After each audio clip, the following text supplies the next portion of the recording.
ქართული ბიზნესმენები გონია ყველაზე მოწყვლადი ჯგუფი. ჩემი აზრით ყველაზე საცოდნო.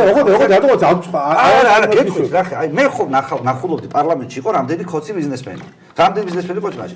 მე მსგავსი უუფლებო ადამიანების ნახველი არ ვარ. ვიღაცა სტაჟიორი რომ მიწერდა ჩატში და ეთქოდა თავებს რო ითვლიდა ზემოდან.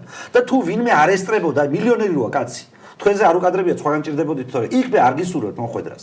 ანუ ის არის ბიზნესმენებისთვის შეურაცხყოფელი ადგილი.